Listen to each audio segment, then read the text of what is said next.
Argil Relator live. Argil. Sara, gawa sa mong assumption ni VP Sara, giuyunan sa niya ang nahimong statement sa iyang amahan nga nakasinati na ang nasod og fractured governance. Karong adlaw ay ipangunahan ni VP Sara ang Thanksgiving activity sa OVP didto sa Isabela City sa Basilan.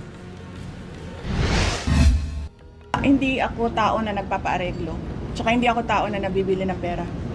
Kini ang tubag ni Vice President Sara Duterte dihang gipangutana kung lauman ba nga mag-reconcile sila ni Presidente Bongbong Marcos tungod sa bangi nila karon. Lunes sa gabi, dihang gibutyag ni kanhi Pangulong Rodrigo Duterte nga dunay fractured governance sa nasod ubos sa administrasyon ni Presidente Marcos. Uyon ang anak ni ini nga si Vice President Sara Duterte. I agree with fractured governance. I was a member of cabinet, so I have personal knowledge. Uyon sab ang Vice President sa gisulti ni kanhi Pangulong Duterte nga drug addict matud pa si Pangulong Bongbong Marcos. I agree with the assumption that he is a drug addict because he continuously refuses to do a drug test.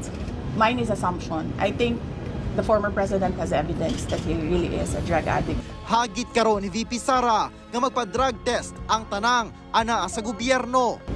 Tingnan natin ang katinuan ng lahat. Diba? Pa-drug test nyo din yung AFP. Pa-drug test nyo din yung lahat ng PNP. Tungod sa mga giatubang ni ini karon, sumala sa bise, ginatabangan na kuno siya karon sa gobyerno.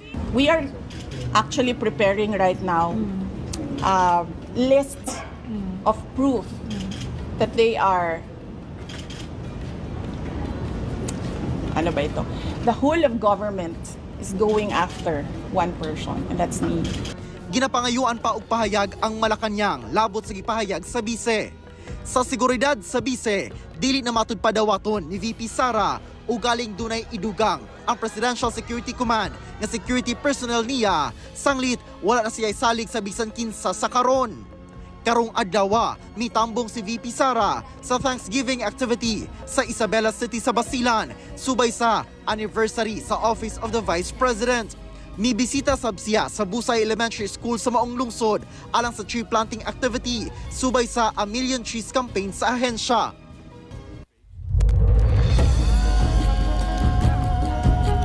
Sara, karong mga takna parayong ginapahigayon na ang press conference si VP Sara dito sa Zamboanga City. Ug usa sa mga naisgutan mao ang pagpasaka og patong-patong ang kaso batok kaniya sa PNP. Tubag ni VP Sara, mupasang at sab sila og kaso batok sa PNP. Initially, ang gisgutan ng mga kaso mao ang disobedience, kidnapping ug robbery. Sara. Okay, daghang salamat, Argil Relator.